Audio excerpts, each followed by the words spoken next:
This is the draft debrief. Salute to everybody in the chat. Once again, hit that thumbs up button for you boys. CP here checking in. Special guest returning to the show to wrap up this Knicks draft. My guys, Derek Murray from the Basketball News and basketballnews.com, and Rafael Barlowe, NBA Draft Junkies and Locked On NBA. Fellas, how are you feeling tonight, man? I'm doing good. I'm a little tired, but Yeah. other than that, I'm good. Me too, man. 4 hours of sleep, but it was a fun night, a chaotic night as well. And you know, Knicks made some interesting moves, man. Rafael, I'll start with you. How do you view this draft? How do you grade the Knicks draft and what they came out with? Man, that's a tough question to be honest with you.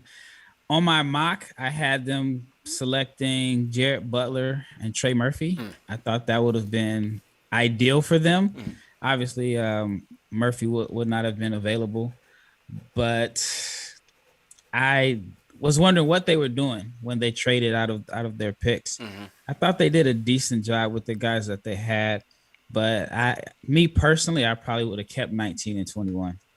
Did you see, from an opportunity cost standpoint, did you feel like, you had guys like Kai Jones, you had Jalen Johnson, Keon Johnson. Did you feel like, they should have taken a swing on one of those guys? Yeah, I definitely feel like there were more sexier picks Mm-hmm. available. Um, I thought they ended up drafting okay, but me personally, like I said, I would have kept the picks that they had and drafted one of those guys. How did you, getting McBride at 36, I believe. What did you think about that pickup? I thought that was a good pickup. I mean, Yeah. he's a Tibbs guy to me. If you play for West Virginia, then you have some grit and some toughness, Mm. and that's what he'll definitely provide. Pretty good shooter, especially out the mid range. But I think his main thing, why he'll probably play, is just his toughness Mm-hmm. and his competitiveness. Which, I mean, obviously, if you play for Tibbs, you have to have that. You can't be soft playing for Tom Thibodeau. Yeah. How about Rokas, man? He's a guy who, I didn't have on my radar, had no clue who this kid was playing out of Lithuania, but you've been following this kid for quite some time. Tell us a little bit about Rokas out of Lithuania. So I've actually been watching him since he was probably maybe 16 years old, to be Mm, honest with you. mm, So, all right, if people remember when LaMelo and the Ball brothers went to Lithuania and they were airing those games on Facebook, there was a game where they played Zalgiris, and there was a kid that like literally lit them up, and he had, I want to say, like 31 points. That was Jokic. mm. So I had, I was familiar with him before that, and then I thought he was going to come out last year, and he ended up pulling his name out the draft at the last minute. Played well this year. Left-handed, can play on or off the ball. The best comparison I have, or that comes to my mind, is he's Goran Dragic, Mm. but it's like Dragic without the first step. So does that Yeah. really make you Dragic? But it's he can play on off the ball, like I said. Good playmaker out of pick and rolls. Mm. Not the most athletic guy. Good shooter, not a great knockdown shooter, but he has a really good feel for, playing pick and roll. And I think it's a solid pick. I just don't know if he's gonna come over. Well, according to Mark Berman, New York Post, he's drafting stash. They say he's going to stay in Barcelona at least this year. So, and I figured that, I going into this, I didn't think that the Knicks would field, all four rookies in roster spots, and it looks like they're gonna have him in Barcelona, and with picking up Jericho Sims with 58, who knows? It could be a two-way contract, or he may or may not make the team. Derek, I'll go to you, man. What did you think about how the Knicks came out of this thing? Trading out of a pick when both Isaiah Jackson and Usman Garuba were on the board was strange to me. I did not see that happening. Similar to what Rafa said. I think 19 and 21, I probably would have kept them both and used them both because I thought there was enough talent there that was probably the right call. What's interesting to me going with the Rokas pick, so okay, you trade back, you ignore the youth and the upside that was on the table, and you take Quentin Grimes, who I view Quentin Grimes more as a guy who can see the floor sooner than a lot of the other younger guys who were on the table at that time. So the word had been kind of lately of, all right, the Knicks are going to try to pick win now, which again is why Trey Murphy was on the table, which is why you try to trade up and get Duarte, which is why that was out there for so long. The trading up I don't think was ever for Isaiah Jackson. I thought they would have taken him at 19. To trade back, take Quentin Grimes, and then take a stash guy at your next pick is what kind of baffles me as far as just a timeline thing. Like, why not take another maybe ready-to-play guy at the early second-round pick where you take Jokubaitis instead of stashing him? So the two picks from a timeline perspective almost clash with each other, at least in my mind. I think that's what confused me the most after trading back. After trading back to take Quentin, I'm like, okay, they're going to take a bunch of guys that can play right now, and then that's not what they did the rest of the draft. So I was just a little thrown off by it.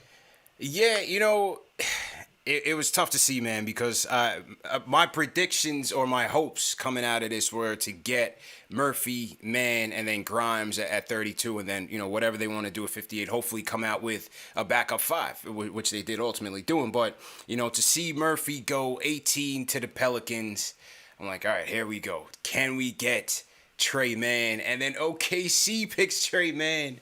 With 18, I think Murphy went 17. OKC ends up picking Mann at 18. So then I'm like, okay, where are we gonna go here? I would have, I was surprised to see them trade and punt on 19. I thought that with 19 and 21, we would go someone who was ready to go. A guy that you can plug and play right now, and then take a swing on some upside.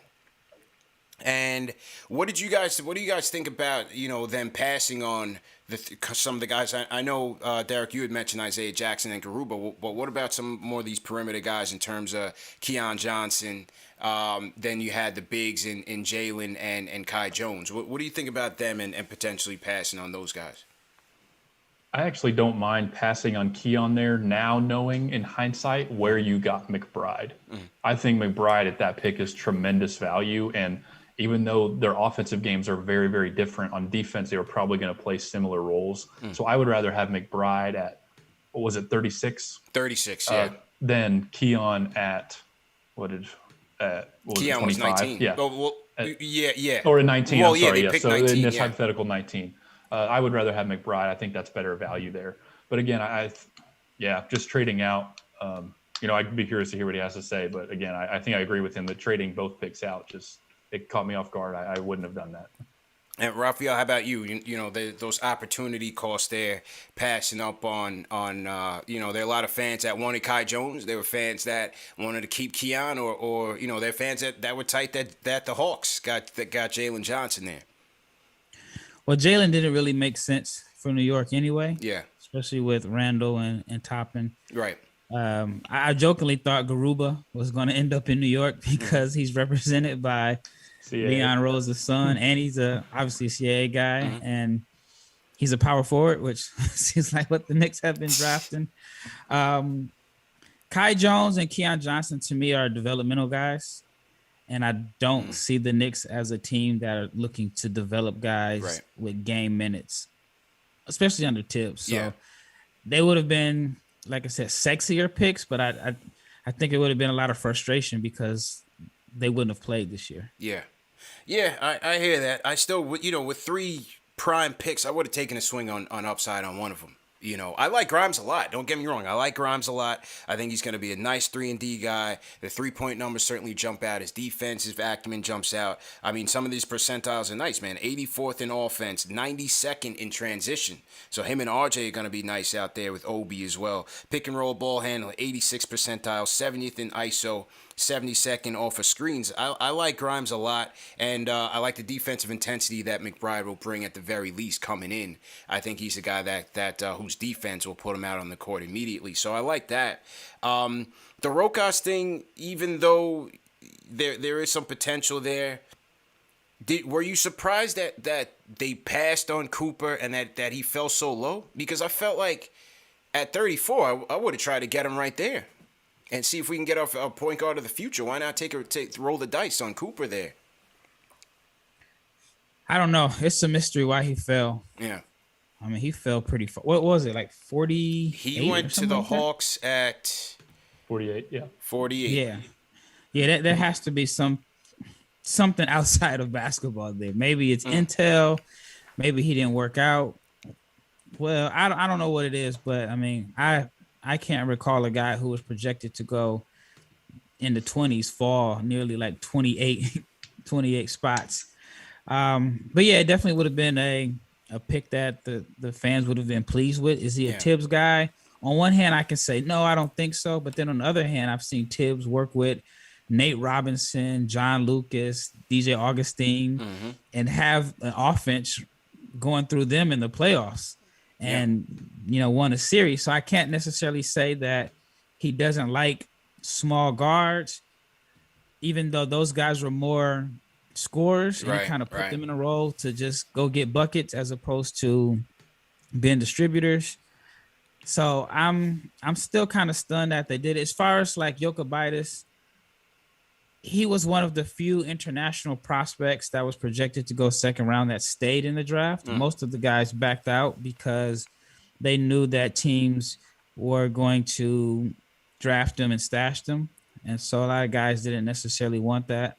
They would rather wait a couple years or wait till next year where they think they have a better shot at being a first round pick. I mean, you look at Brooklyn, for example, they have 5 guys that they drafted. Yeah. How many of those guys are actually going to make the team? Not many. So I think the fact that a lot of the foreign guys pulled out of the draft made more American players get drafted. But these guys that got drafted literally have no shot at making some of these teams because, teams aren't bringing in 3 or 4 or 5 guys, rookies in the camp. And if you look at the second round, it seems like, just off the top of my head, most of the teams have multiple picks in the second round.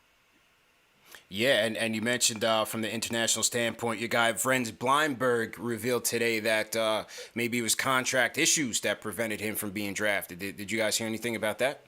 Yeah, I mean, I've been talking to Vrenz throughout the day, and man, like some of these contracts are pretty shady. Like, I won't go into details about his contract, but what I've realized is that if you're an American agent and you want to make quick money, you go to Europe, you sign a 15-year-old kid to a 5-year deal, and then when you sign him to that contract, you put yourself as a person that can benefit off of his NBA buyout. So if the NBA buyout is $800,000, you can put yourself on there to get 50%. You get 50%, that's $400,000, which is really like the equivalent of signing a NBA player to a $10 million contract. So you make more money up front by signing this kid to this huge buyout. And then if he gets drafted, you get a nice chunk of change. If he doesn't get drafted, then you can set it up for another team to buy him. But those buyouts that a lot of the young European prospects have benefit the team. Like, for example, if you're at like a small club in Europe, you have a $700,000 buyout, you can save the club. You can help that club meet payroll for 3 years. Yeah. So I think like Garuba has a pretty nasty buyout is what I've heard, which could have been a reason why he fell so low. Wow. Interesting indeed. Jericho Sims, Derek, at Texas Longhorn. How did you, what did you think about that pick at 58? At 58, I really like that pick. It makes a ton of sense. He's a guy that we thought was going to go in the 50s. I saw Texas live a couple times this season. One of the most impressive athletes I've probably ever seen up close. He just bullies people down in the paint. And it's not only does he have, Dwight Howard's shoulders where he can just push you around if he wants to, he can also go up and over you with ease. I'm sure everybody, now that Knicks fans have seen the video of him, hitting his face on the rim at his pro day. And he's going to have to work on his hands a lot. The soft skills of catching the ball in the block, passing out of the block in traffic. He's going to have to work on those things. He's just kind of a bruiser, more of like a bully and a lob threat at this point. But again, that athleticism will get him on the floor. I'm excited to see him catch lobs, which I'm sure you guys will see here in the highlights. Just once he gets the ball in the dunker spot, there's nothing you can do. Just plain and simple. You have to have a guy who's either as strong as him or can jump with him to be able to do anything. Just going to have to refine a lot of the skills before he gives you like legitimate, meaningful minutes. Will he improve his skills? So, I mean, he was on Mo Bamba's team, right? As a freshman? I believe he was a freshman. Yeah, so I remember watching Mo Bamba film and then seeing Sims, thinking like, okay, this kid, once Bamba's gone, he's going to be a stud. He did not get any better. Like, he played with Jackson Hayes. He seems like he's been the exact same person for the last 4 years. I mean, as a role man, he's great. He's probably, you can make a case that he was the best role man in the country. I just didn't really see any development with him. And you would think that the way the league is going, a guy like that with that type of athleticism as a vertical lob threat, I mean, we've seen guys that do the same thing get drafted higher than him. So I was wondering why he stayed 4 years. And then the fact that when he did stay 4 years, I didn't really see much improvement. Texas hasn't been the best fit as far as with floor spacing because they really had like 2 4s out there with them. I think definitely a good pick at 58. It's a steal. I think he may be a better NBA player than he was college player with spacing. If there was one knock on him, I would think with that athleticism and that vertical pop that he would be like an elite rim protector, but he's not. He's good, but he's not like this great shot blocker. Interesting. Jericho Sims out of Texas. Yeah, average 1.1 blocks per game, 9 and 7 on the campaigns, almost 70% from the field. I got to think the Knicks will probably. I mean, we'll see what he does in summer league and things like that. But I got to think he'd be a two-way candidate. Maybe start off in the G League and go from there. I got to think with Mitch in tow that they will still go vet, to kind of support him there. I don't see them putting money in Noel. Maybe you find a JaVale McGee or something like that. But with Sims is certainly an interesting prospect indeed. Now they also picked up Amir Sims out of Clemson, undrafted free agent. What type of intel do you guys have on Amir Sims?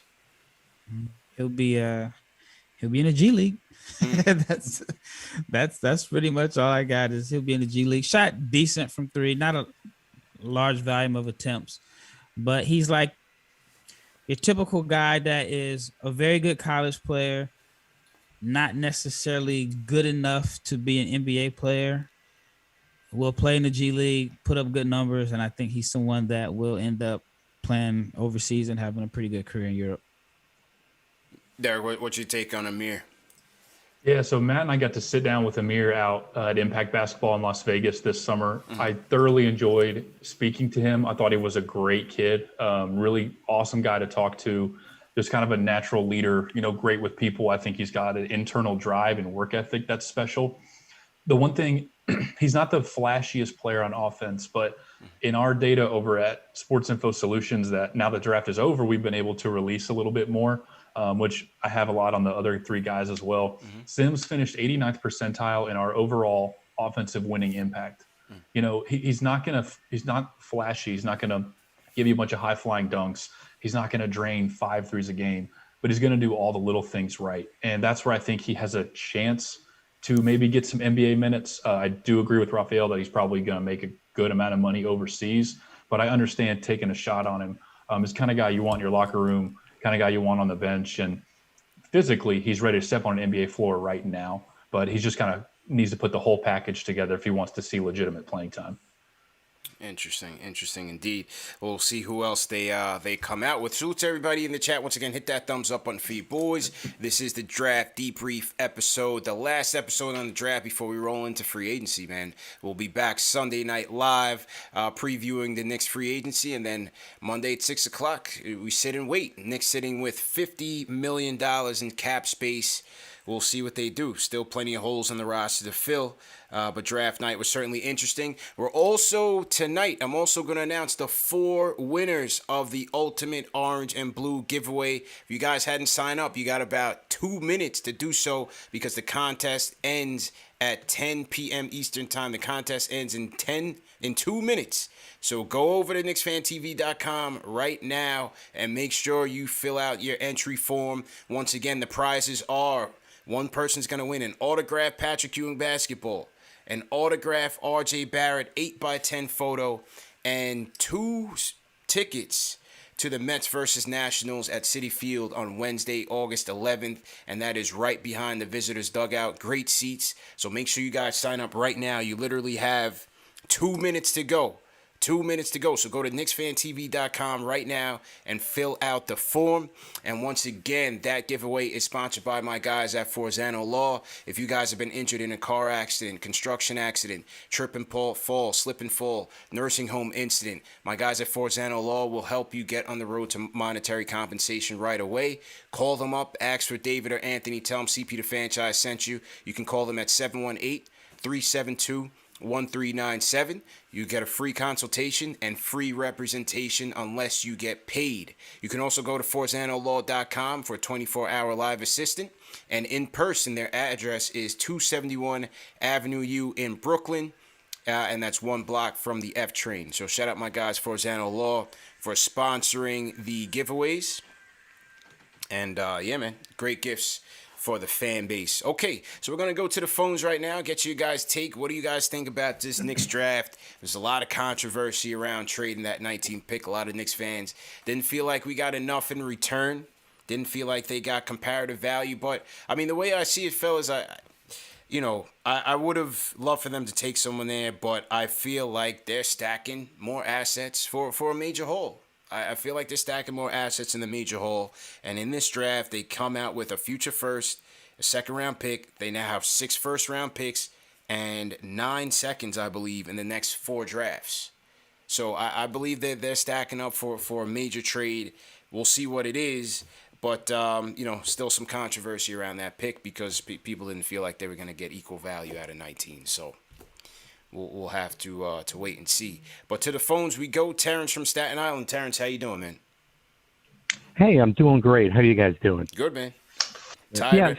So, I was surprised that people were as upset as they were yesterday, and I understand, we're kind of all in anticipation and revving up and ready for the draft, and when something doesn't happen the way you're expecting it at 19, I can completely understand that.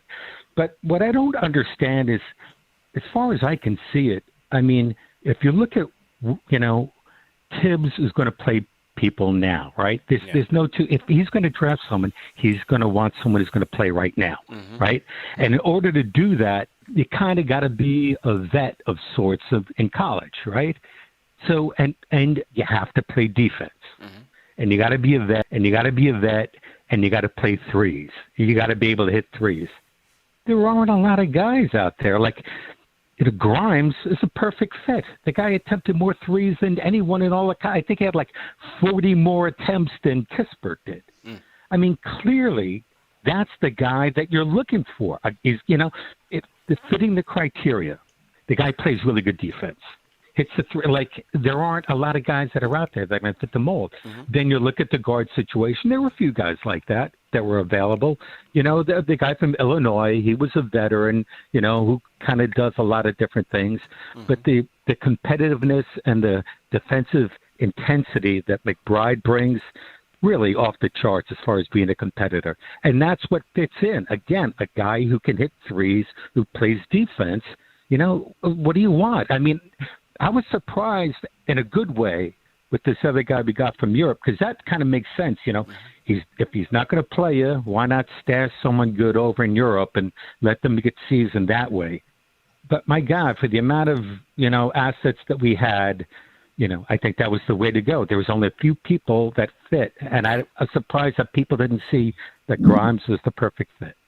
That's all I got to say. Thanks, Terrence. Thanks a lot, man.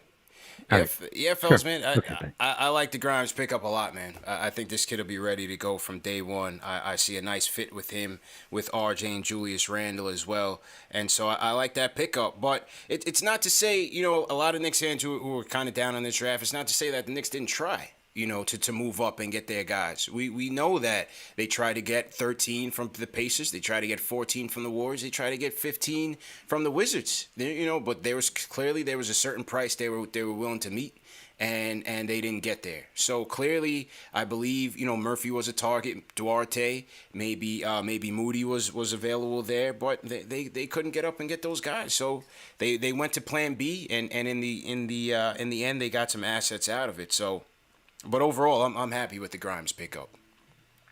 Definitely happy with the Grimes pickup. What did you guys think about the kid from Baylor slipping down when he did. Jared Butler. He slipped kind of far. Yeah, I mean, I think it's. Go ahead, Rafael. Go ahead. I think it's directly related to the medical issue. I mean, I thought he was still going to get selected. Actually, like I said earlier, I had him going 19 on my mock that I released before the draft.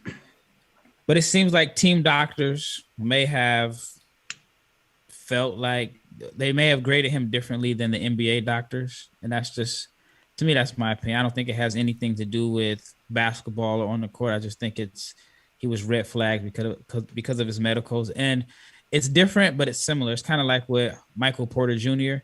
He was clear, but there were some teams that were just like, no, his body's not going to hold up. And I mean, you can say it was a mistake for the Clippers to draft Jerome Robinson over him. Yeah. And I think this was the same thing. He was clear, but some team doctors looked at the medicals and they said, no, it's not worth the risk, which is crazy to me because it's only like a 3-year deal. It's not like you're signing him to a 5-year max contract. So to me, it would have been worth the risk. Yeah, I thought Butler, I didn't think he was going to go in the first round. At the Rokas pick, I do wish the Knicks would have taken him. I thought the Jazz got a steal for picking him up when they did. It was, 40. The heart issue obviously was a huge part. Wasn't the only part of the medical. I think that's just the only one that they've released. But, Rafael's right. A lot of teams, doctors just said, no, like straight red flag. We're not doing it. We're not taking him. What I'll say about the call, I think Terrence, he sounds like a burner account from somebody who works for the team. Just laying out exactly what the plan is, and it worked. We got our guys. We did exactly what we wanted to. To Terrence's point, and what he is right about, is Tibbs is going to want guys who can play right now, who can shoot threes, and who can play defense at a high level. And from a value standpoint, Grimes is probably maybe at his high end, right on the value. And I thought McBride was tremendous value. McBride fell due to an injury that wasn't like overly disclosed to a lot of people, but that's why he slipped. Thought it was a great pickup there. I wrote these down. So in our SIS data, Grimes was 85th percentile on and off ball defender. McBride was 95th percentile on ball defender. Grimes 98th percentile in the class in pull-up craft as a three-point shooter. So that's not even accounting makes and misses. That is just how well he gets off his shots, how clean his footwork is, the versatility of how he gets his shots off. So he was 98th percentile. McBride was 96th. I mean, at this point in the draft, you got, again, a little undersized for the 3-and-D term, but probably the two best options you could have hoped for at these two spots. So I get what Terrence was talking about. And from that perspective, it might have been a home run. Yeah, interesting indeed, and at least from Grimes' perspective, seems like he's a tough shot maker as well, and I think that'll serve the Knicks well, man, because it was quite evident, especially in the playoffs, that they just didn't have many of those guys. I saw Alec Burks was capable of that off the bench, but just a bit too erratic. RJ still working on that part of his game, and Julius was Julius, but he just didn't have it. But they just needed more in that department. They just needed a lot more in that department. So, I see those guys coming in and helping right away. And, those are the Tibbs guys.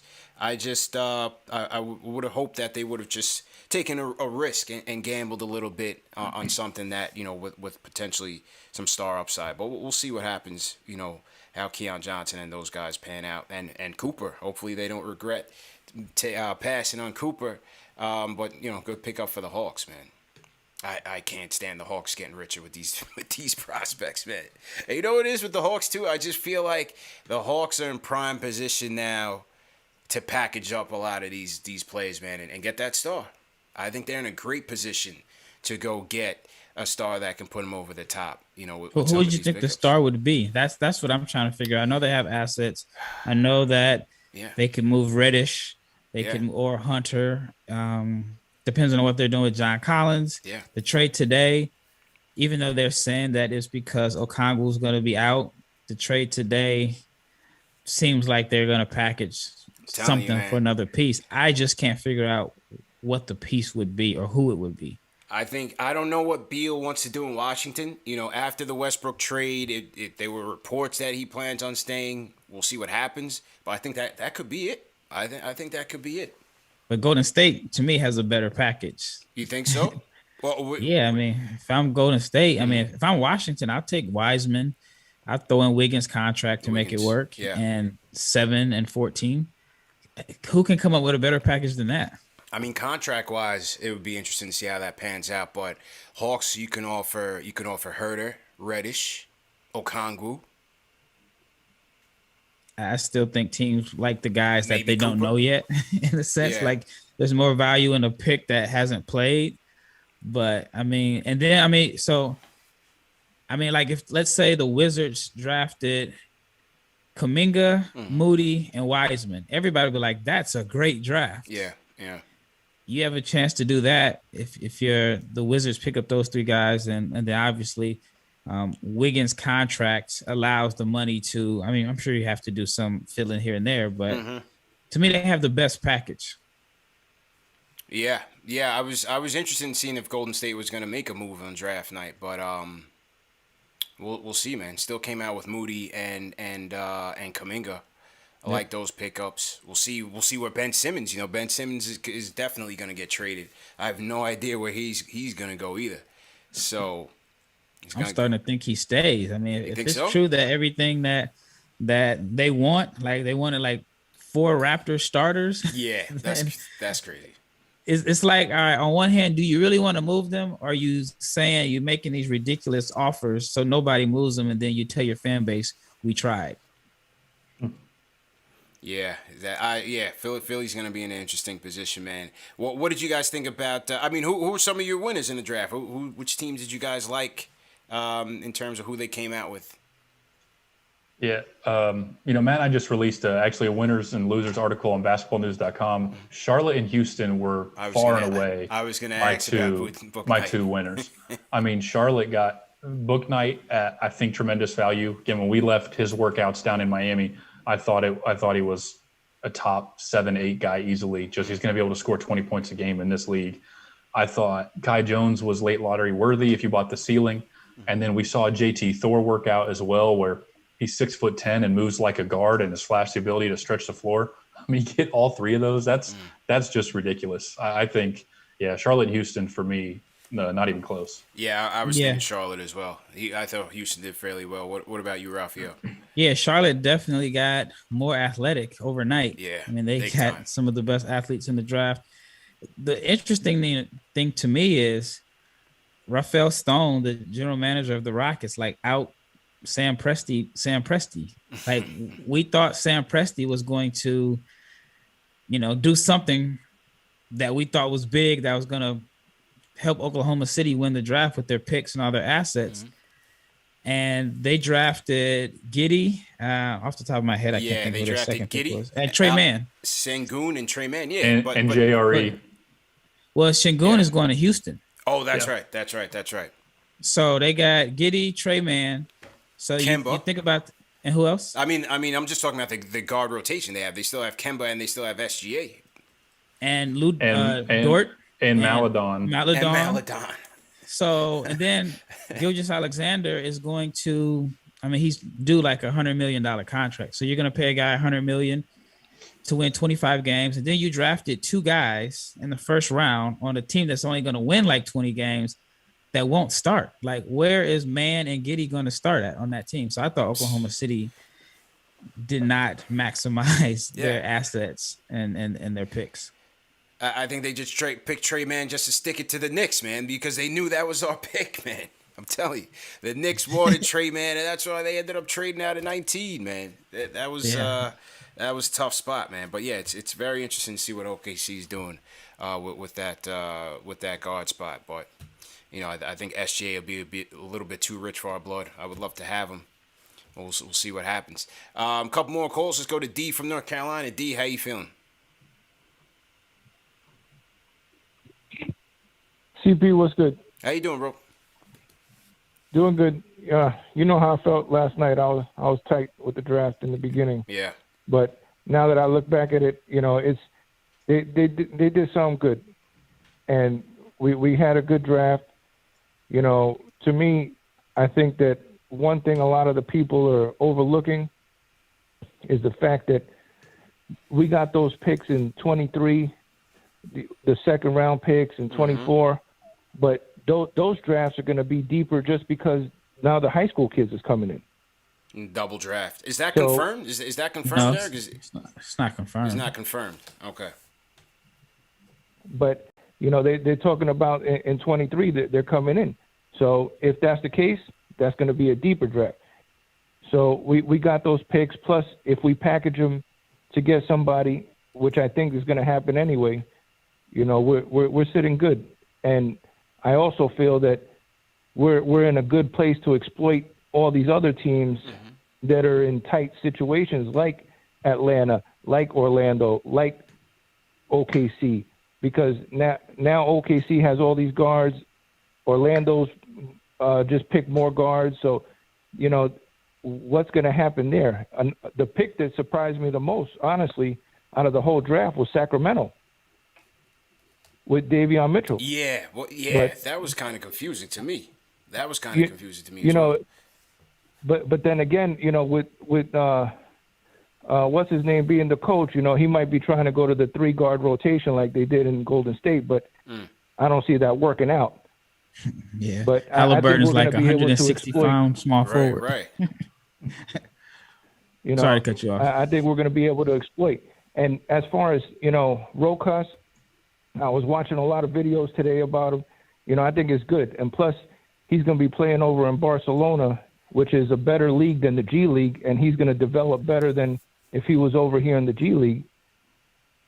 And, you know, of course, you know, I would have rather them taken JT Thor at that position, but, you know, it is what it is. And then with Sims, I feel like he's kind of like a mixture to me of Jackson, Hayes, and JaVale McGee.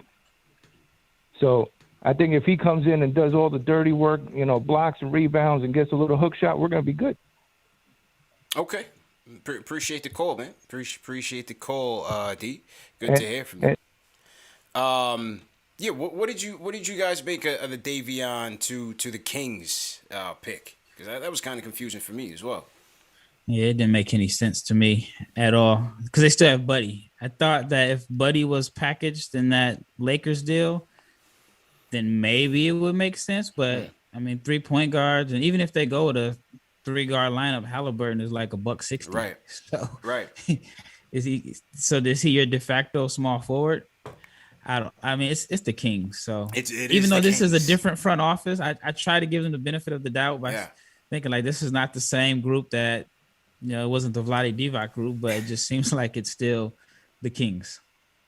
That hadn't changed, man. Go ahead, Derek. I don't understand picking a guard that is going to take the ball out of De'Aaron Fox's hand at all. I just don't know. Like I wouldn't have wanted to get in his way. You were paying him a ton of money now. I don't want to congest it at all. So the only logical, you know, putting myself in their shoes, the only logical explanation is the 3-guard lineup, which again, agreeing with Rafael, I don't understand. My initial, as soon as it was picked, I thought, oh man, they think Halliburton can play the 3. That was my initial thought, and I thought, oh no, I just don't know if that works. So maybe you pick him thinking you go 3-guard. Maybe you pick him and think this is just our safe, legitimate backup point guard who's just going to get the backup minutes, but you don't pick that at 9. Right. So I don't know. It was very confusing. I don't know if it didn't catch me off guard as much as Primo at 12, but I think it was the first pick of the night that really kind of shocked me. Yeah. Over Giddey at 6. Look, I'm tight enough with the Thunder front office. Again, I spent some time with that organization. The fact that I did not hear Giddey's name at all leading up to it, when he was picked, I thought, oh yeah, that makes total sense. Like they were probably doing that the whole time. Plus, they don't have leaks. Yeah, they don't have leaks. They never had. They do a really good job. He is in the same kind of mold. He was the kind of kid that Oklahoma City is going to want in their organization.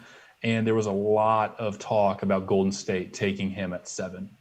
And even if Oklahoma City could trade 16 and 18 to get up to 8, 9, 10, he wasn't going to, in all likelihood, wasn't going to be there. And I think that a lot of it played into they believe that the Warriors were going to take him. And hey, if you have your guy, it's a draft. If you have your guy, even if it feels high, and you can't get him at your next pick, you've got to take him right where you are. Yeah. So 6, while it was surprising, the Davion one is the one that really I thought this doesn't add up to me. Do you think Sacramento is a potential trade partner for Ben Simmons? You think one of the point guards, whether it's Mitchell and Harrison Barnes, or either Halliburton and Barnes or something for Ben Simmons? Maybe. Yeah, I mean, maybe even Bagley, or I don't know. I think Mitchell would be great up in Philly as their point guard. I do, but I'm not making that pick for you unless I am dead set. A deal is done. We are doing this right now. And, at this point, it feels long enough to where maybe they discussed it. I don't know. I'm not wasting a top 10 pick on maybe I can try to trade this guy in a little bit. I'm just not. That's just too high for me to do that. Yeah, because I think Buddy Hield and Mitchell would help Philly a ton. Mm-hmm, yeah, for sure. Yeah, gonna be interesting to see what happens, man. But like I'm with you, Derek. You don't make that pick at that high up for a potential scenario like that. But that's the Kings' problem. Salute to everybody in the chat. Once again, hit that thumbs up button for you boys. We got over 1,000 people watching right now on a Friday night. CP the franchise here checking in. Welcome everybody in the chat. I'm here with my guys Derek Murray from basketballnews.com and Rafael Barlowe, the NBA draft junkie locked on NBA. We're doing our NBA draft debrief, in particular for those New York Knicks, man, giving our reaction to the Knicks draft, recapping everything and getting the fans' reaction to everything. Coming up, I'm going to announce the 4 winners to the Ultimate Orange and Blue giveaway, so stay tuned for that and see if you won. We're going to take a couple more calls. To the Discord, we're going to go Jay from East New York. Jay, how you doing, man?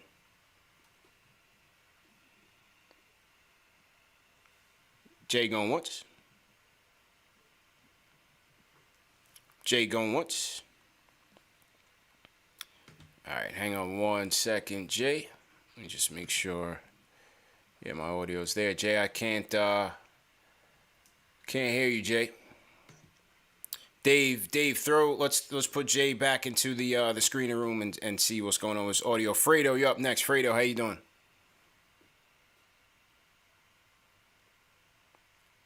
All right, Fredo's talking. You know what? I'm gonna reset the Discord. Could be an error on my end, and we'll go back to the switchboard. If you guys are doing the chat, leave us a hashtag new. We'll shout you guys out. 1.1 thousand watching right now on a Friday night. Mike from New Jersey. Mike, how you doing, man? Hey, good. Can you hear me? Yeah, loud and clear. You good to go? Perfect. Yeah, I just kind of want to give my take on why actually I thought trading the 19th pick was actually a good idea for the Knicks, if you don't mind. Mm-hmm. Yeah, so basically the reason is when you trade, or let's say, for example, in the future, eventually we know we're going to make a big splash if you trade, of course, correct? Yeah, yes. So if you're trying to make a trade in the future, it's always better to have draft picks than it is to have prospects, because the other team is just going to lie and say, let's say, for example, we took Ty Jones. Mm-hmm. The other team, of course, is going to lie and then say, hey, we had him as a second rounder, so we're only counting his pick as a second rounder. Whereas with the Charlotte first, you have to say, it's probably going to be like the 17th, 18th, 19th pick. I can't imagine that their ceiling is, a championship ceiling. So I have to imagine it's going to be somewhere between like 16 and 20. Mm-hmm. Maybe if it's down the line, if it's only top 14 protected, it might be like 15, 16, whatever. But you can basically talk a team into the fact that, hey, if you're getting the 18th pick, you'll probably get like the 11th, 12th guy on your board, chances are. Mm-hmm. Whereas if you're getting a player like Ty Jones, that, let's say, for example, we drafted him, teams are just going to lie and say, hey, he wasn't high on our board. We don't value him that high. You're going to have to include more. Whereas with a pick, you can actually say, well, you're getting the player that you want here. And they can't lie their way out of that, of course. So that is why I actually think trading that was a good idea, because if we're trying to get a big fish in the future, other teams are just going to, of course, lie and say, hey, we weren't high on that prospect. I want more. Whereas with a pick, you can't say that. Interesting. Yeah, that's an interesting way to look at it. And I also learned from Jonathan Macri at Knicks Film School today that for somehow this pick with Charlotte is tied up where they're not able to trade a first-round pick until 2027. So in order to do so prior to that, they would have to negotiate with the Knicks to lift some of these restrictions. So it could play out into the Knicks' favor where they get something favorable that I guess may not be lottery protected down the road. So Seems like it's quite restricted, but it does seem like the Knicks have some negotiating power as well in the event Charlotte wants to make a trade prior to that. Mike, still there? Oh, he hung up. Yeah, so I mean, it's interesting, what they're gonna do with that pick and how and where it, what it conveys, what it turns into. But it seems like the Knicks have some flexibility there. A lot of people are angry because the Rockets were able to get 2 firsts for trading out of 16. I That makes sense to be mad. yeah. It's tough, man. For me, we just got to wait and see. Like I said, this pick could be used in a blockbuster trade, and maybe you don't even think about this down the road, but, we just got to wait and see what happens, man. Who would your targets be in a blockbuster trade? Man, naturally you think about CAA guys. And I thought Booker, at this time last year, Booker would have been a target. I think that's probably off the table. Yeah. Cat, maybe. So who's your trade target? My target should be Dame or Beal, man. My target should be Dame or Beal, but it's just got to be the right time. Right now, I don't think it's the right time because I think they're gonna want RJ in any deal right now. But this is why I wanted them to kind of keep some of these picks and get these guys in the game, start to play some of these guys and see who they can develop. Because without knowing what you have, I think that it's gonna end up costing them more for either one of those guys. And with Beal, with the Brody trade, they're saying Beal might stay with Washington. Does he sign the extension or does he go into free agency? Ideally, I would love to see if they can get Beal in free agency, and then you see, next offseason if you can pull off a Dame trade that may not cost you as much. But I think those would be the two realistics. I don't think Booker's realistic. Right now, I don't see Mitchell being realistic. I think they're firmly planted where they are. But in terms of star power, I think those would be the two. Yeah, Mitchell thing could be interesting because if Conley opts out and then there's rumors that they're going to trade Ingles to save money, that really depletes their team. Yeah. And Mitchell's from the area. He has the ties to CAA. The Knicks hired his developmental coach or somebody that was instrumental in his development. So I think that could, depending on, I think the next 12 months, the Mitchell situation could be a lot different. Yeah, could be interesting. We do have Johnny Bryan on the coaching staff as well, so we'll see what happens there. Which a lot of fans also did not like the Nets grabbing Cam Thomas. What did you guys think about that one? Yeah, I can't wait to see Cam Thomas wave KD and Harden off and shoot a step back 3. I'm looking forward to that. Yeah, that was hard to take, man, because I already know, deficiencies and all. I just see him coming off the bench and just giving the Knicks buckets, just doing what he does best. Derek, what do you think about that pickup for Brooklyn? Yeah, he makes a ton of sense there. Again, one of the best isolation scorers in the country now gets to learn from three of the best isolation scorers in the league. Yeah. And, I mean, he's going to learn a ton. Again, he has to be willing to learn a ton, which is very important, and it's a huge part of this. And if he is, I mean, he's probably only going to get better as a microwave scorer. So he might not see much playing time early in his career, but who better to learn from with what he's good at? Yeah, I thought they got him in a good situation, man. So that was tough to see as well. Shout out to Matthew Henry in the chat, sends a super chat. He says, Quentin Grimes and Miles McBride are 1,000% Tibbs guys. I think we got great value in great places while still gaining assets and future draft picks. All right, Matthew, appreciate the super chat. So he's certainly optimistic about the way things went last night. I'll say too, for the fans, I've seen a couple in the chat that are really upset, like you mentioned, CP, about the Thunder being able to get 2 firsts for 16. The picks are very heavily protected. So I don't want the Knicks fans watching and listening, I don't want them to be too upset and think that the Thunder just got 2 unprotected futures. One is in 2023, it's from Washington. It's protected all the way through 2026 in the top 14, 12, 10, and 8. And then the other one is from Detroit in next year's draft, protected all the way through 2027 at 16, 18, 18, 13. So they may not end up these premier, early to mid first round picks. So even though they were assets, it's Knicks fans can rest maybe a little easier that it wasn't just like a total fleece job. Okay, good. That makes me feel a little bit They just better. see first, and that's They all just you see need. first, and that, they done. see blood, man. They see blood. I'm telling you, man. We got draft PTSD bad in the Knicks Nation, man. It's bad. Shout out to Ikena Emilo, team #new Ikena. How you guys doing? Welcome to the chat on a Friday night. All right, a couple more calls before we wrap up. Let me try the Discord again. Jalen Julius, you're up next. What's going on, man? Jalen going once. Jalen going twice.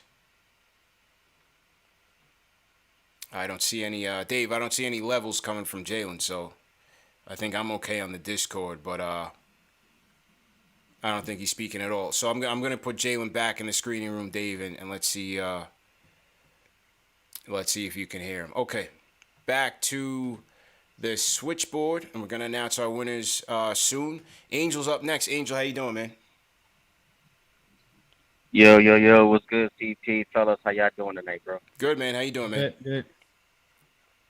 I'm good. I know a lot of Knicks fans are upset about the draft last night, but hey, listen, man. Obviously they had a plan to move up, and it didn't work out. But I also think when it comes to the ownership and the front office, man, we got to build better relationships, because when you see a lot of these trades, man, it's so confusing to me. It's like you essentially got Russell Westbrook for a bunch of bench players, and it's just like, if the Knicks wanted Russell Westbrook, they would want the whole farm. It's just confusing to me. It's the same thing with, the possibility of Sacramento and the Lakers. You're going to trade Buddy Hield for Kyle Kuzma. I mean, Kyle Kuzma is a bum. He is garbage, bro. And that's just my honest opinion, So if I'm the Knicks, man, hey, listen, build the chest, get your asses together, maybe we can get a superstar next year or 2 years from now. We just got to stay patient. But, I would really look into maybe getting a Buddy Hield. I mean, if they were going to ask for Kyle Kuzma, I mean, you got to think, we could, give up Kevin or something like that for Buddy Hield. I mean, come on, Kyle Kuzma, bro. I mean, give me a break, And I got 2 questions for y'all, right? Because I really think the free agency is really, I don't think a lot's going to happen in free agency, you know, and I just don't see the Knicks making a whole bunch of moves in that. So would you guys feel better? How would you feel if the Knicks went as far as the point guard position? If they don't make any serious moves, would you rather go with Vildoza or Quickly to start, or maybe the kid that we drafted last night? And the same thing for the center position, because with Mitchell Robinson, he just keeps getting hurt. And do you think that they should have a competition for the center position as well with us drafting Sims? Because I got a feeling it's going to be a lot younger this year than it was, this past year. And, I wouldn't be surprised if the Knicks re-sign all our players, that are free agents right now, because of the way the free agency is. And I think they're just, waiting for next year. That's really what it looks like, bro. I don't see them making any serious moves. But as always, appreciate it, bro. Thank you guys for taking my call. Appreciate it, man. Well, I don't think Vildoza's going to start, but I'd be interested to see if they give IQ a chance. I'd be interested to see if they give IQ a chance to kind of be that off-ball threat, nice outlet for RJ and Julius. Can he, run the position? Can he be that lead guard? Can he defend at the starters? We'll see. Second year Emmanuel Quickly. I'd like to see if they give him a look. I still think Tibbs will go vet. You may see a Lowry on a balloon deal, a Conley maybe on a 1+1. Derrick Rose, I think, has a great chance of coming back. So I still think we'll have some vets there. But I'd like to see them, get in that lineup with Quickly, RJ, and Julius, because offensive rating-wise, they had some good numbers there together in limited stretches. So I'd like to see them give Quickly a shot. As far as the center, I think it's Mitch's job to lose. I think Sims will probably be a G League guy starting off, and you'll have Mitch being backed up by some veteran that they get on the cheap. What do you guys think about IQ? Kevin Knox. What's that? It's funny, Kevin Knox is not an asset. Maybe Summer League Kevin Knox from his rookie year. Man, Clip those highlights together, Maybe you can send move him to him. Vegas again, man. Come to Vegas, Kev. You know, find your groove, get your groove back, man. I don't know where Kev is gonna be by next year. You know, it just seems like he's lost in translation right now. I think Bullock could go to the Lakers. I think Bullock is a prime candidate to go elsewhere. We'll see. We'll see what happens, man. How would you guys feel about quickly potentially getting some looks at the one? I don't think Quickly is a pure enough of a point guard as a distributor to take the full load and responsibility of starting point guard right now. Right. You know, in flashes he can handle the ball really well and facilitate, but I just don't think enough to be deemed like the point guard right now. I just don't see that happening. Yeah, I agree. It seems like the Knicks need they don't grow on trees and they're hard to find, but a guy that can be an engine, and it doesn't seem like they have an engine. They don't have it. It's a bunch of guys that are maybe combos, maybe game managers, but not an engine. Yeah. Rose is the closest thing. Rose is the closest thing, man, but he's not the Benz anymore. He's like the Oldsmobile right now. You know what I mean? He's still He's the job done. He's that 2000 V12. Yeah, he's still got some power to it. Right. You know, he's that old box, you know, S500 right now. You know. Yep. Yeah. I think, you know, I still think he has a good chance of coming back, but certainly not starter level at this moment. So yeah, we're still missing that guy, man. Still missing the engines. Salute to everybody in the chat. Once again, hit that thumbs up button for you boys. All right, let's go to Will from LI. Will, how you doing, man? Hey, what's going on, guys? Rafael, What's going on? CP, what's going on, everybody? How you doing? I'm just looking at the draft. I was really angry at first because with all the protections that was on that pick. But when you look at it, it's really a gambling move, you know, and you can really look at it at a half glass full, half glass empty. You know, half glass full, we got Quentin Grimes, we got the other cat that we got in the second round. And you really think that with those pieces you can really defend, shoot, and we add those. But the other thing is, and you guys already touched about it, is that we don't have the best trade package. So even if that first star requests a trade, and hopefully we're on their list, you got to think about it from the team's perspective, and why would they do it for us? Yeah. Like, you can kind of say, like, they're going to do what's best. They're going to go what's best for the guy. You know, like, if it's Bradley Beal, like, he really wants to come to the Knicks. But they got to do what's best for them, and we're not going to have the best trade package. So if anything, we're going to maybe have the second best trade package. And if you have the second best trade package, that's like, at that point, I would rather stock up, like you said, CP, stock up on young assets, guys, make them into valuable pieces that make them more appealing. I'm not going to say they're going to be like, what's the cat in Golden State, tall cat, with the second pick from last year. Like, I'm not saying they're going to be like him, but James Wiseman. We just got to build. You got to look at it from both sides, but at the same time, you still got to be in the running. You still got to have a package to offer if you're ever going to get a big star. So it's gambling. I see what he's doing. You know, I see what Rose is doing. He's a gambling man. This is a gamble, but when you look at it from there, I really think he did the best overall. You got young players, you got assets, but at the same time, you try to build for something. So half glass full, half glass empty. So I see both sides. Okay. So I'll just leave you guys with that. Appreciate the call, man. Appreciate the call, Will. Yeah, no problem. We'll sprinkle in some optimism in there. Okay. All right, I'm gonna try Jay. I think. Yeah, go ahead, bro. I was gonna say, I think like Bill. If Bill said he wanted to be a Knick, I think he can force his way there. Right. I think Dame as well. I think they would garner that. I would think they would garner that respect. Yeah, I didn't think the Nets had the best assets to get James Harden, but I mean LeVert, but he didn't even go to Houston. So yeah. And I think Washington would be in a situation where they would need to take a bunch of picks. So Bill could really put them in a crazy situation if he really wanted to. Yeah. I mean, I think some of these guys, Harden, these guys, they've put in enough work where they garner that respect. And the franchises will help steer them to where they want to go.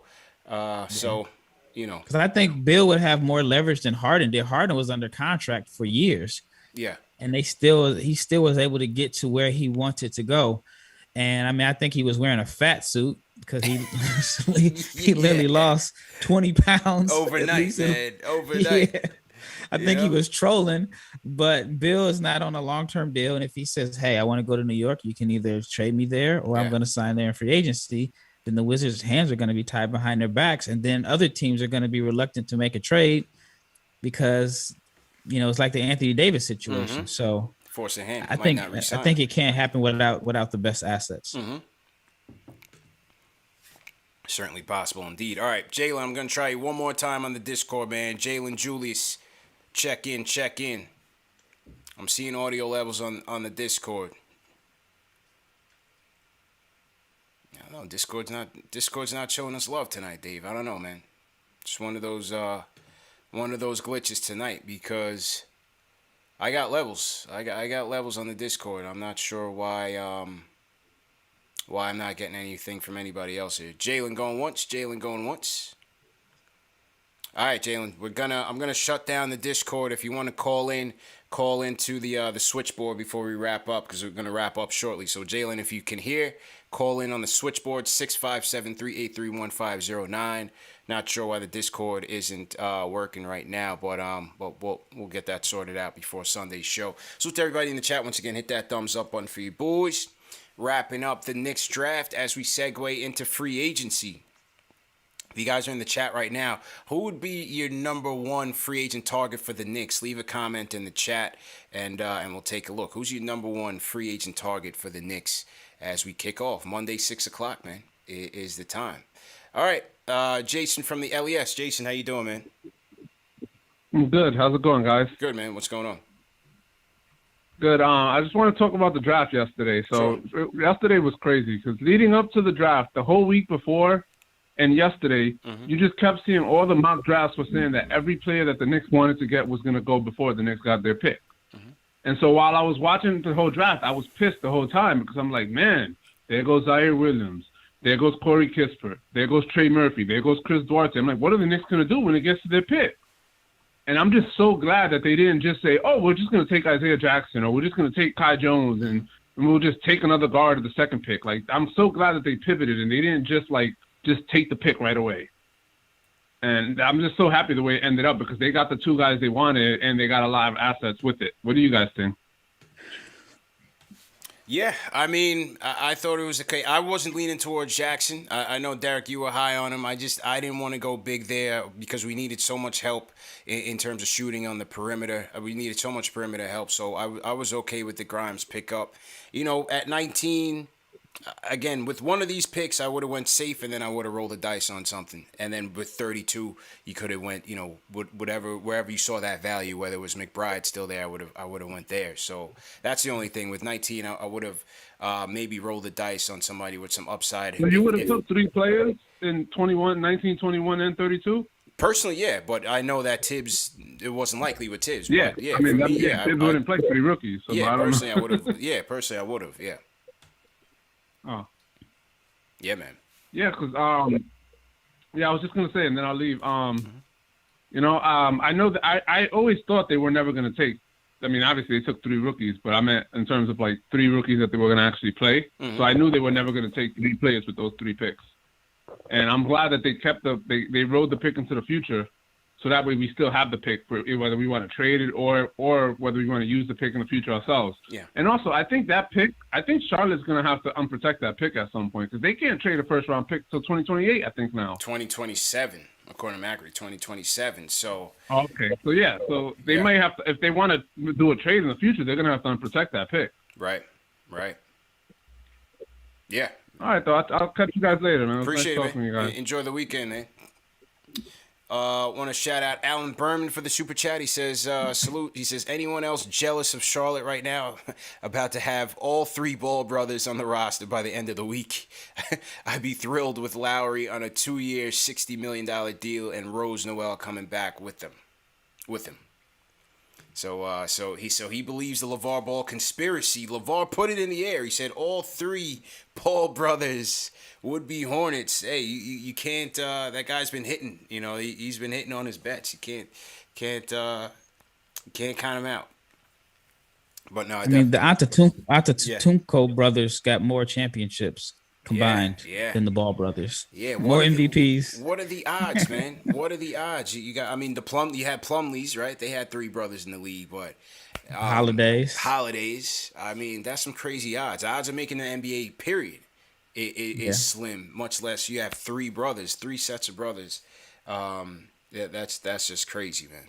I want to ask you a question. What your thoughts would be on drafting Isaiah Jackson, who I think is likely to outplay his draft position? I think he's going to be the next Kentucky guy that we're like, dang, I didn't know he had that in his game. He showed flashes, and he got better as the year went on. So what are your thoughts on drafting Jackson and then using Mitch as one of your upside guys that you can package in a deal?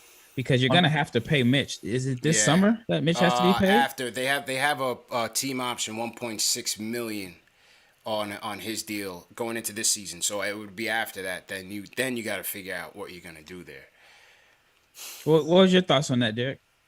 I'm gonna say he got better as the year went on a team that progressively got worse. Which as a teenager is incredibly difficult to stay on an opposite trajectory of a monstrosity like the Kentucky program to do the complete opposite as the rest of the players, which I think says a lot about him. I agree. I think he's going to outperform where he was taken. I think the Pacers trading for him was awesome. But then it's like the Pacers not have too many centers because you got, in my opinion, Sabonis is a 5. Yeah, I think Turner's gone, though. I think they look at Jackson as a 4. You think so? Yeah, I'm not saying I agree with that. I think that's what some people look at him as a 4. It's going to take a while. If he is a 4, it's going to take a while for that skill set to develop. Like that could take. He showed flashes. He showed flashes of it. He'd go 20 minutes where you're like, man, those feet are bad. He's never going to shoot. And then you have 30 seconds where you go, oh man, this kid could be like really good. Did you see that? Yeah. I mean, I saw some plays where he like faced up and showed like a, decent range or a touch from like the short corner. But then there's plays where he just blew by a guy and dunked on him. I noticed he loves to drive left, even though he's a righty. The righty. I just think he's a guy that, he could be like Bam. And I talked to Bam a few weeks ago and I was just like, what was it that made teams pass on? He's like, well, when you go to Kentucky, you have to sacrifice. But he said that he had some of the stuff that he's shown in the NBA in his game, but when you go to a team with 3 or 4 other McDonald's All-Americans, you can't show it. So I wouldn't be shocked to see if Jackson is that guy. Yeah, makes sense, man. Makes sense, as you said, especially with Kentucky. But I mean, for me, like I said, I just felt like we needed so much on the perimeter that I would have prioritized that. But you just never know with these Kentucky guys. A lot of these guys could break out a lot later on in their careers, and Jackson could certainly be one of them. Salute to everybody in the chat. Once again, hit that thumbs up button for you boys. Final call of the night. We got to go to the closer, Jay Boogie. I want to salute Junior Caroma. He sends a super chat. He says, salute CP the Don. I'm all in for Lonzo. Can't wait for Monday. All right, so Junior Caroma's leading the Lonzo Hive. Jay Boogie, let's close out, man, and head into the weekend. What's going on, bro? Hey, salute. 3 capital S's, man. How y'all brothers doing? Hope everybody, having a great day, great time, enjoying the drafts or whatever. Mixed opinions, all types of situations. Everybody got this to say, that to say, More importantly, man, be glad that you're healthy. More importantly, be glad that you're safe. That thing is still out there. Don't care who it gets involved with. It is not racist, man. I got to go back to the essence and start promoting that. Because right now we are at the end and new beginning of another chapter. Everybody think it's the off season. No, it's the on season. A lot of work being done. A lot of things went hectic yesterday. A lot of people felt they didn't get the player that they wanted to get. But it's okay. okay, have patience. Just know for a fact that the Knicks was working hard to try to get certain players. PM3 was definitely on our radar. But being that we did not get him, you know what I'm saying, I really think we didn't panic. We moved on. There was another player out there. Yeah, we wanted man. But I'm going to be honest with you. I believe for the organization, the TM3, that was the organization pick. I believe Trey Man, that was Leon Rose pick. But I know for a fact that Double T got all type of players that he wanted. Shooters, perimeter defense, you know what I'm saying? And people that's going to listen and going to want to work and be grateful and thankful to be in the NBA on the New York Knicks. Before I go any further, before I forget from last night, shout out to our NBA commissioner for doing what he did for that boy out there in Kentucky, because I was out there and a lot of feelings and everything was going on for the situation for that boy, you know what I'm saying, that passed away. That lets you know we got the greatest commissioner in sports, all hands down. And one more thing before I go, I forgot to shout him out last night, but I'm going to do it like this. That's right. Jericho Sims is the new Tarzan of the NBA. Get prepared for him. Salute, salute, salute. 3 capital S's. Y'all have a great night, great morning. Enjoy your weekend. You deserve it. 5 whole days of work, 1 whole day to play. Come rest up Sunday. Get ready for another Monday. And I'm going to see y'all, man. Peace, man. I'm out. Jay Boogie with a draft closing ceremony. Closing sermon. I gotta steal some of those one-liners. Oh man, then he hit us with the Tarzan, man, to close it out. You never know with Jay Boogie, man. It's unpredictable, man. But shout out Jay Boogie. Always appreciate that, man. And like you said, man, you gotta put your health first, man. Everybody just be safe out there and enjoy your families, man. Always putting it in perspective. So definitely appreciate that. Derek, Rafael, appreciate you guys, man, for your draft coverage, your insights. You know, you guys eat, sleep, and drink this thing all year long. So it's certainly, it's an honor to have you guys on, and definitely respect you guys' opinions on these things. So thanks a lot for all that you guys do. And, yeah, man, for being, solid contributors to this channel. Definitely appreciate it. Derek, you had mentioned, because I always refer to you as basketballnews.com, but you also mentioned SIS Sports. Just tell the people a little bit more about that. Yeah, so over on my Twitter profile page, I've got it linked in my bio, SIS Hoops, Sports Info Solutions. We're about 1 year old as a company. We build data-driven draft models, and we sell them to NBA teams. So we do, we have games from 2014 to 2020, and we tag things, we grade things like decision-making, micro skills, things that aren't covered in a box score. So on defense, we're grading deflections, rotations, stunts, digs, and your decision making. We're grading on offense your passes, your catches, your cuts, like how aware are you on and off the ball. It's not box score stuff. It's really cutting edge. And we put up some videos last night of some of the data that we've been able to give to our clients and our teams, because now the draft is over. It doesn't matter if it's out there. So there's a lot of stuff on our page. Follow us over on Twitter. Really, really cool stuff. Just kind of see the game in a different light. Really cool, really cool. And is Spencer Pearlman with you guys? If I'm not mistaken. So many Knicks fans will know the name Spencer Pearlman. Spencer and I work hand in hand, right under our director Jake. So yeah, Spencer and I we're on the phone talking remote. I'm here in OKC. He's still up there in New Jersey. But again, yeah, we work together. So if you follow him as well, he was pushing out a lot of stuff last night during the draft. Yeah, shout out to Spencer, man. He was one of our first when we first started doing the draft coverage, man. He gave us a lot of intel, very sharp guy. So I'm sure he's bringing some positive insights to SIS as well. So good stuff, man. Great job as usual. And also just leave your Twitter handle where the people can find you. Yeah, my Twitter's DMurray NBA, so DMURRAY NBA. You can find all my stuff there. And again, link it all to Basketball News and SIS. And CP, thanks again for having me on. I know all three of us are, like I said before the show, running on fumes. Last night was really, really long. So I just appreciate you having me on, and always get the fun to address Knicks fans. Absolutely, man. Rafael, Locked On NBA Draft Junkies. Let the people know where they can find you, man. Thanks again for everything. Yeah, no problem. Thank you for reaching out to me last summer. I think this is like my 3rd or 4th episode, and every time I'm on, the feedback is dope, and then I always get like 20 or 30 Knicks followers. So and I actually love it because, in my opinion, Knicks fans are the most informed, most knowledgeable, most passionate fan base. So just thank you for this platform. But you can find me at Barlowe, BARLOWE 500 on Twitter. And then NBA Draft Junkies, you type it in on YouTube. That's where you can see all my video breakdowns. All right, sounds good, man. And salute to everybody in the chat. Once again, definitely want to shout out Knickerbocker in Vegas. He says, team hashtag new. Fox from the Kings, could he become available? Hey, you never know, man. With Davion Mitchell there, who knows what happens. But Knickerbocker in Vegas, if you're going to be in Vegas for Summer League, I will be out there August 8th. For the Knicks opening game against, I believe they play the Cleveland Cavaliers first, and then they play the Lakers, and I'm going to be missing that Cade game. They play Detroit on the 13th, but I'll be there for the opener on August 8th, so if you guys are out there, make sure you guys pull up on us. It should be a great time. And last but not least, the 4 winners to the Ultimate Orange and Blue giveaway. Here are the winners. Listen up, people in the chat, to see if your name was called.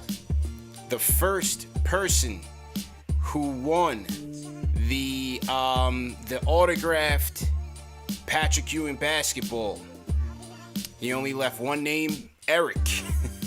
So Eric, congratulations. Shout out to Eric. Shout out to Eric. He won the Patrick Ewing basketball. So congratulations to Eric. Dave, let's just write that down for me. Actually, I got it.